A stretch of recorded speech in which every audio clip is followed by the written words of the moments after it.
Chào các bạn. Hôm nay mình làm bánh bò nướng. Sẵn mình chia sẻ cách làm đến với các bạn, dễ làm và ngon lắm các bạn. Ở đây mình chuẩn bị 12 cái trứng gà, một bịch bột năng 14 ounce khoảng 400 g, 2 muỗng canh bột gạo và một lon nước cốt dừa 17.8 ounce là 525 ml và dầu dừa. Bên mình hôm nay trời lạnh cho nên dầu dừa cũng đông lại theo luôn, đặt lại rồi. Một lát nữa mình để vô microwave cho nó tan ra. Và một ít bơ, mình lấy ít chứ không có nhiều như một cái này đâu nha. Một ít bơ với dầu dừa để mình để vô bánh cho thơm và tha vô khuôn. Và đường, một gói vani thơm, một gói bột nổi. Bây giờ mình sẽ để nước dừa và đường vô nấu. Trời lạnh nên nước dừa nó cũng lạnh theo luôn. Nó cũng đặc luôn. Ở đây mình có 1,5 chén đường. Mà thường mình hay làm một lon nước dừa này thì mình đổ vô một lon đường này. Đó, mình sẽ đổ vô một lon đường. Thường mà các bạn muốn ăn ngọt hay là ăn ít á, ăn vừa ăn á, thì tùy các bạn để ít nhiều nha. Đó, thường là mình đong một lon nước dừa này thì một lon đường. Nhưng mà đối với mình là hơi ngọt, chứ mình lấy 1,5 chén khoảng 8 phần lon này thôi. Thì với nhà mình là ăn vừa, không ngọt mà cũng không lạt. Rồi bây giờ mình sẽ đem đi nấu cho tan, nấu nước dừa với đường cho tan. Bây giờ mình nấu đường với nước cốt dừa để cho nó tan ra, rồi mình để nguội một lát mới để vô bánh. Bây giờ nước cốt dừa và đường đã tan hết rồi. Các bạn không cần nấu cho sôi nha, ấm ấm đường tan hết là được rồi các bạn. Bây giờ mình để một ít bơ. Mình sẽ đem đi vô lò vi sóng, mình quay cho nó tan ra.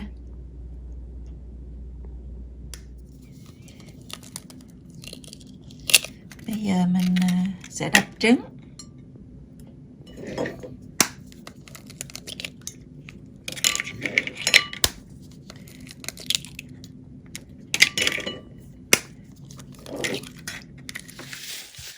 Bây giờ mình sẽ quậy trứng lên, mình dùng cái nĩa hoặc là cái này cũng được nha các bạn, nhưng mà mình nhớ là một chiều để cho cái trứng đừng có nổi bọt nhiều.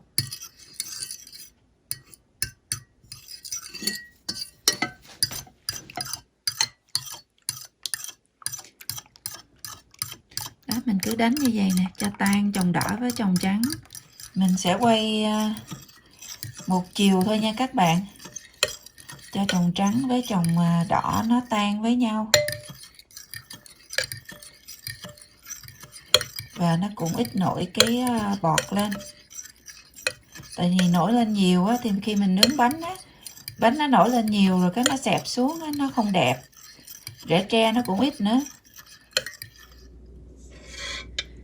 Nước dừa với nước đường của mình đã nguội rồi, mình sẽ để vào trứng. Các bạn nhớ là nước cốt dừa với đường để thật là nguội mình mới đổ vào trứng nha các bạn. Mình lấy cái đĩa mình quậy cho đều, mình quậy một chiều, quậy cho nước dừa với trứng tan đều với nhau. Bây giờ mình sẽ cho gói bột nổi này vào với bột năng.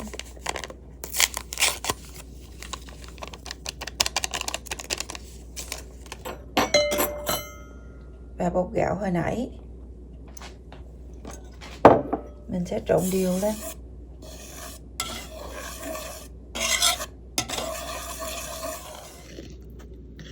Bây giờ mình để bột vào.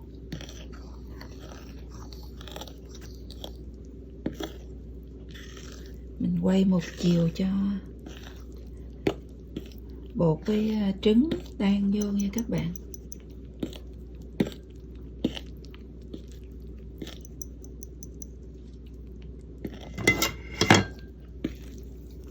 Mình sẽ cho một gói bột vani thơm vào.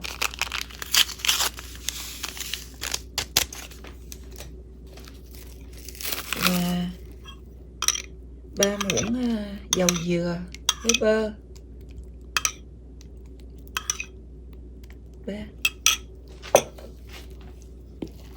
Bây giờ mình sẽ trộn đều.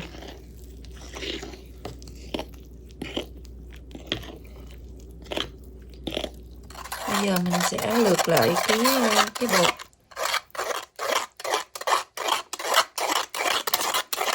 Mình sẽ lượt như vậy để nó không có đóng cục trở lại.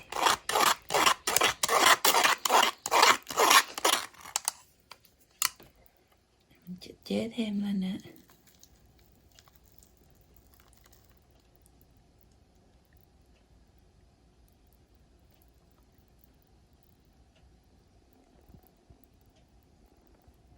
Bây giờ mình mở lửa 350 rồi. Bây giờ mình sẽ để cái khung này vô cho nó nóng. Cái khung này khoảng 5 phút. Mình lấy ra thoa dầu. Bây giờ mình sẽ lấy cái dĩa nướng này ra, mình thoa dầu và để miếng giấy lên. Giờ mình cũng tiếp tục thoa dầu. Dầu và bơ, dầu dừa và bơ thơm lắm các bạn.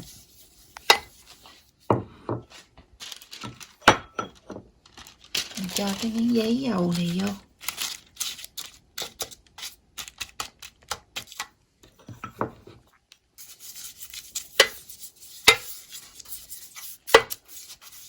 Rồi mình cũng sẽ để vô cái bếp trở lại khoảng 2 phút.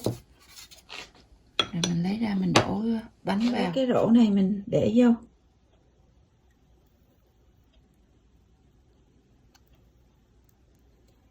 Cho nó có cái rễ. Mình chia ra 2 ổ.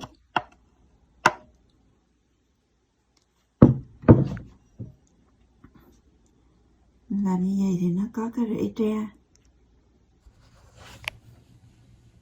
Mình để phân nửa như vậy thôi nè. Khi mà nó nổi lên cái nó không có bị tràn ra. Bây giờ mình sẽ đi làm cái này. Bây giờ mình sẽ nướng 50 đến 65 phút nha các bạn.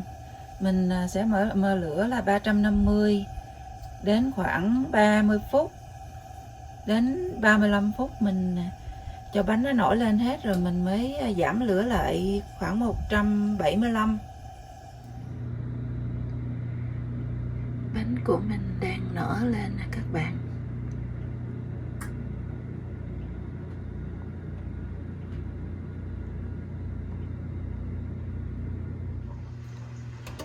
Bây giờ mình xem bánh của mình chín chưa nha. Thơm quá các bạn ơi.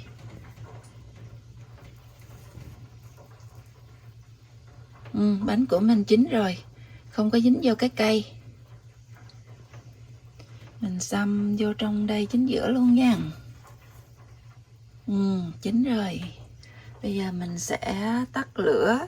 Mình để ở đây khoảng 10 phút đến 15 phút mình mới lấy ra.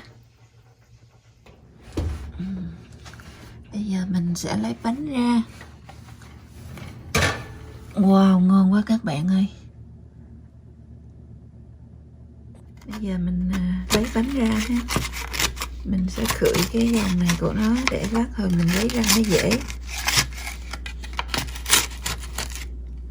Bây giờ mình sẽ lấy cái bánh ra.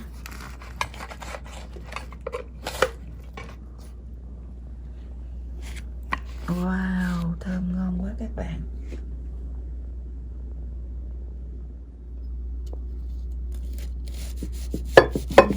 xắt bánh cho các bạn xem nha.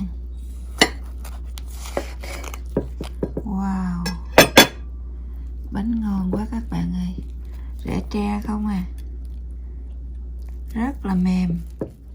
Các bạn làm theo cách chia sẻ của mình nha. Bánh bò này là mình làm theo cách tự nhiên cái màu của trứng, chứ mình không bỏ màu hay là lá dứa gì hết. Mình chỉ để mùi của vani vô thôi và bơ, cho nên rất là thơm. Bây giờ mình sẽ xắt ra nha.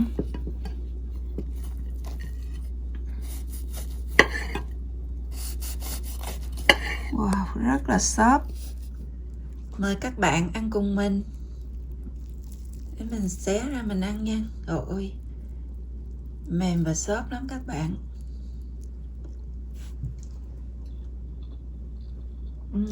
Rất là ngon. Thơm mùi nước dừa, thơm mùi bơ. Béo béo, ngọt ngọt, ngon lắm các bạn. Cảm ơn các bạn xem video Hải My Chan cuộc sống Mỹ. Chúc các bạn một ngày thật vui vẻ. Hẹn gặp các bạn video tiếp theo. Bye bye.